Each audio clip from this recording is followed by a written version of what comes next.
आइए दोस्तों, basic Microsoft Excel A to Z course में आपका स्वागत है। इस कोर्स को मैं ए टू जेड इसलिए बोल रहा हूँ कि ये बेसिक का ए टू जेड कवर करेगा। सबसे पहले मैं बता दूँ कि मैं कौन हूँ, ताकि आप ये समझ सकें कि जो मैं बता रहा हूँ वो इंडस्ट्रियल प्रैक्टिस के बारे में है। वो सिर्फ हाइपोथेटिकल या सिर्फ पढ़ने की बात नहीं है, वो काम आता है। सेकेंडली कि मैं ये वीडियो क्यों बना रहा हूँ, और तीसरा इस वीडियो में जो मैं मेन कवर करूँगा कि आखिर इस कोर्स को करके आप क्या क्या सीखेंगे। तो दोस्तों, सबसे पहले मैं आपको ये भी बता दूं कि इस वीडियो की लैंग्वेज जो होगी वो इंग्लिश होगी, हिंदी और इंग्लिश। ज़्यादातर जगहों पे आपको ऐसे इंग्लिश और हिंदी दोनों में लिखा हुआ मिलेगा, लेकिन जो मैं बोलूँगा वो इंग्लिश होगा, हिंदी और इंग्लिश दोनों, ताकि आप इजीली रिलेट कर पाओ। और ये जो मेरी आप टॉकिंग हेड देख रहे हो वो सिर्फ आप इसी वीडियो में देखोगे, क्योंकि एक बार मेरा इंट्रोडक्शन हो जाएगा तो उसके बाद आपको सिर्फ स्लाइड और एक्सेल देखनी है। तो अपने बारे में बताते हुए, मेरा नाम गोपाल प्रसाद मालाकार है। मैं इंजीनियर हूँ, एमबीए हूँ और 20 सालों से कार्यरत हूँ। एजुकेशन नॉलेज के बारे में शेयर करना वो मेरा पैशन है। मेरे काफ़ी स्टूडेंट्स हैं जो स्टैटिस्टिक्स और अदर टॉपिक्स पे मेरे काफ़ी स्टूडेंट्स हैं। अगर आप जस्ट लाइक दैट अगर ये देखोगे तो ये मेरी URL है, यूडेमी पे मेरी कोर्सेस है। मेरे 1,06,000 स्टूडेंट यहाँ पे हैं। यूट्यूब पे भी मेरे काफ़ी स्टूडेंट्स हैं। अगर आप देखोगे तो ये जो 26 जून को अगर आप देखोगे तो कुछ 17 लाख व्यू हुए हैं मेरी वीडियो पे। 9,000 सब्सक्राइबर यहाँ भी हैं। अब कमिंग बैक कि आखिर ये बना मैं क्यों रहा हूँ वीडियो, तो मेरे एक फ्रेंड ने कहा है कि जो काफ़ी ज़मीन से जुड़े हुए हैं, जो काफ़ी लोगों को समझते हैं, उन्होंने बोला है कि काफ़ी सारे ऐसे लोग हैं जो काफ़ी बुद्धिमान हैं, उनकी IQ काफ़ी तेज़ है, लेकिन वो अभी भी जो बेसिक प्रोग्रामिंग होता है या जो फिर बेसिक ऑफिस वर्क होता है उसको शुरू ही नहीं कर पाते हैं। और उसका मेन रीज़न ये होता है कि लैंग्वेज अभी भी बहुत सारे लोगों के लिए स्टार्ट में एक बैरियर है। वो लैंग्वेज समझ नहीं पाते और इसकी वजह से वो बेसिक चीज़ें कर नहीं पाते। अगर आप देखेंगे तो ऑफिस वर्क में सबसे ज़्यादा काम आने वाली चीज़ें जो हैं वो 3 चीज़ें हैं, जिसको माइक्रोसॉफ्ट ऑफिस के नाम से जाना जाता है। वो है Excel, Word and PowerPoint. तो मेरा प्रयास यह होगा कि मैं धीरे धीरे करके ये तीनों चीज़ों को कवर करूं। अभी ये पहले मैं एक्सेल पे शुरू किया हूं, जब ये एक्सेल कंप्लीट हो जाएगा तो मैं वर्ड बनाऊंगा और तब मैं पावर पॉइंट बनाऊंगा। और तीनों ही टूल का अलग अलग यूज है। जितनी कैलकुलेशन, कंप्यूटेशन सब होती है उसमें एक्सेल बहुत ही ज़्यादा काम आता है। तो आपको मैं जैसा बताया कि बहुत सारे लोग जिनका IQ तेज होते हुए परेशान होते हैं या शुरुआत नहीं कर पाते हैं या ऑफिस में जॉब नहीं ले पाते हैं, MIS का जॉब नहीं ले पाते हैं, उसका रीज़न ये होता है कि लैंग्वेज की वजह से उनको स्टार्ट ही नहीं हो पाता है। तो मैं इसलिए ये वीडियो हिंदी में बना रहा हूँ, इंग्लिश में बना रहा हूँ, ताकि लोग अच्छे से इसको रिलेट कर पाएँ। अब मैं अपनी टॉकिंग हेड को रोक करके सिर्फ स्लाइड पे वीडियो आगे चलाता हूँ।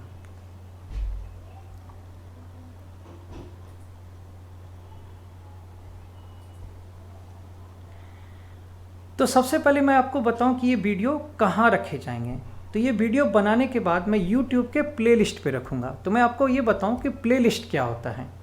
प्लेलिस्ट, जैसे आप किसी भी प्लेलिस्ट पे अगर जाएं तो एक सीरीज ऑफ वीडियो होता है। जैसे मान लीजिए ये फिजिक्स का है, तो अगर आप जाएंगे तो ये सीरीज ऑफ वीडियो होता है एक एक करके कि ये वीडियो क्या है, इसके बाद का वीडियो क्या होगा, इसके बाद का वीडियो क्या होगा, और आप सीरीज में पढ़ सकते हैं। जैसे आप बुक पढ़ते हैं चैप्टर 1, चैप्टर 2, चैप्टर 3, ऐसे प्लेलिस्ट के थ्रू आप एक एक करके पढ़ सकते हैं।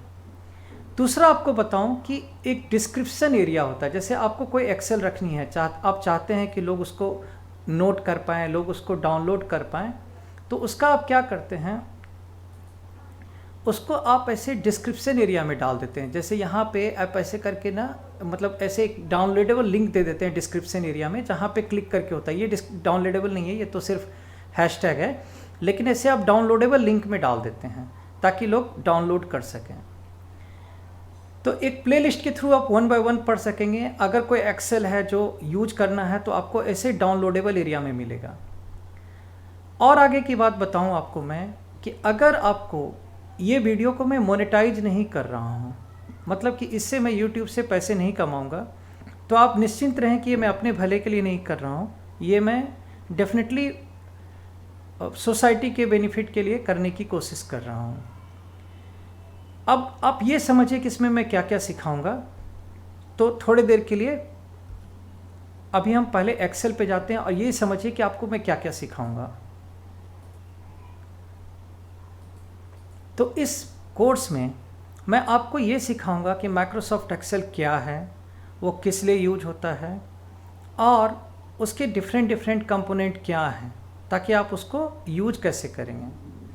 उसके साथ आप फाइल कैसे बनाएंगे, फाइल सेव कैसे करेंगे, फाइल को दोबारा ओपन कैसे करेंगे, ये सारी चीज़ें एक तरह से बेसिक है। अगर आपने यहाँ सीख ली तो आपको वो वर्ड और पावर पॉइंट में भी ऑलमोस्ट सिमिलर तरह से होता है।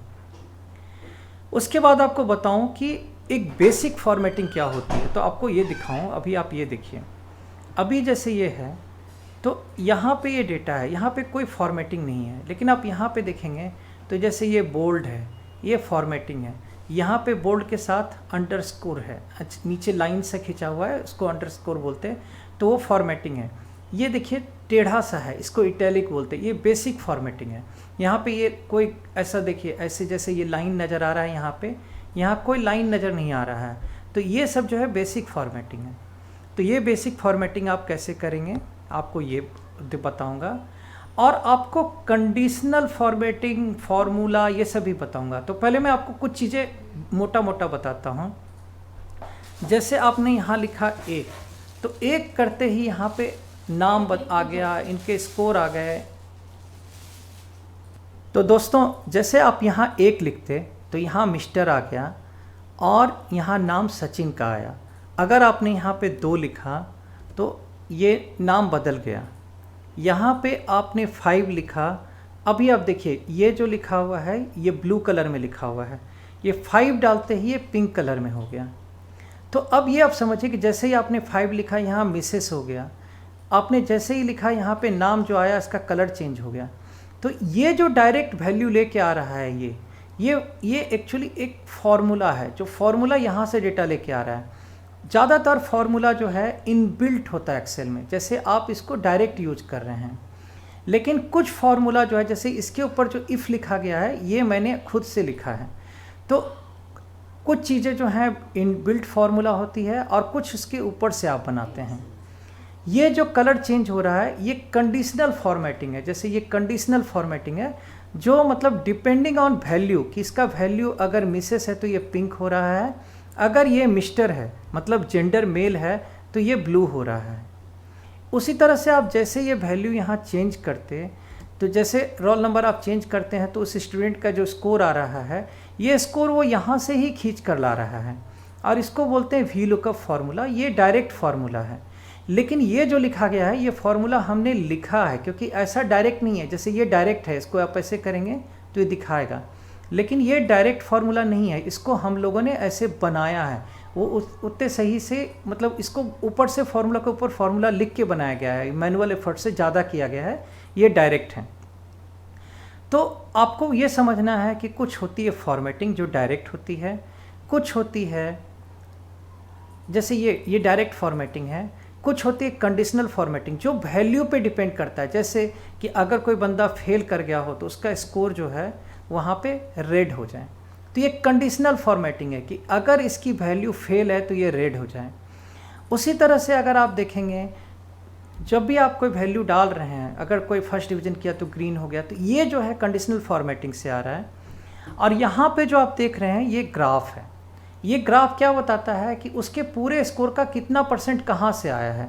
तो जैसे इस पर्टिकुलर पर्सन का सबसे जो वीकेस्ट पॉइंट है वो है ये येलो वाला जो लैंग्वेज है, जिसमें उसको सबसे कम आया 60%। अगर आप देखेंगे किसी का भी, तो ये इस इफेक्टिवली तुरंत एक डैशबोर्ड के जैसा, जैसे गाड़ी का डैशबोर्ड होता है वैसे बताता है कि उसका सबसे ज़्यादा पावरफुल एरिया क्या है और उसके बाद का उसका सबसे वीक एरिया क्या है। इस चार्ट को डोनट चार्ट बोलते हैं। ये सब ग्राफ या चार्ट कहलाता है। तो इस कोर्स में आप क्या क्या सीखेंगे, एक बार अगर हम फिर से वापस जाएं तो इस कोर्स में आप सीखेंगे कि बेसिक फॉर्मेटिंग कैसे करते हैं, पहले तो स्टार्ट कैसे करते हैं एक्सेल, उसमें सेव कैसे करते हैं, उसको शेयर कैसे करते हैं, बहुत सारी चीज़ें दिखाऊंगा आपको। फिर आपको बेसिक जो इनबिल्ट फार्मूला उसके बारे में, और उसके ऊपर से आप अपना फार्मूला कैसे बनाते हैं वो बताऊंगा। कंडीशनल फॉर्मेटिंग कैसे करते हैं वैसे बताऊंगा। इनफैक्ट इस कोर्स के एंड होते होते आप ऐसा एक्सेल खुद भी बनाने लग जाएंगे। ग्राफ कैसे बनाते हैं, और बहुत सारे प्रैक्टिकल यूज, जैसे कि आपने लोन लिया तो कितने अमाउंट का लोन लिया और कितने पीरियड के लिए लिया, तो तुरंत एक्सेल को यूज करके ईएमआई कैसे निकालेंगे, ये सारी चीज़ें मैं इस कोर्स में कवर करूँगा एक एक करके। अब और आगे की बात बताते हैं। अगर आपको कोई वीडियो पसंद आए यूट्यूब पे तो आप उसको यहाँ से लाइक करते हैं, आप उसको उस पर यहाँ पे कमेंट डाल सकते हैं। जैसे कुछ कमेंट आपको अच्छे लगे तो यहाँ पे आप जाके कमेंट डाल सकते हैं। आप ऐसे करके मेरे चैनल को सब्सक्राइब कर लीजिए, क्योंकि अगर आप सब्सक्राइब कर लेंगे तो आपको मेरी वीडियो पढ़ने में हमेशा याद आएगा, वो आपको पॉपअप देगा यूट्यूब खुद से खुद। उसके अलावा अगर आपने सब्सक्राइब कर लिया तो आप अगर लैपटॉप पे भी पढ़ रहे हैं तो भी आप मोबाइल पे भी इसको आराम से खोल पाएंगे, आपके सब्सक्रिप्शन में आएगा, और यहाँ से ऐसे क्लिक करके आप उसको व्हाट्सएप किसी के थ्रू भी दूसरों को भेज पाएंगे, ताकि आपके अदर लोग भी इसको पढ़ सकें। तो चलिए अब स्टार्ट करते हैं एक्सेल सीखना।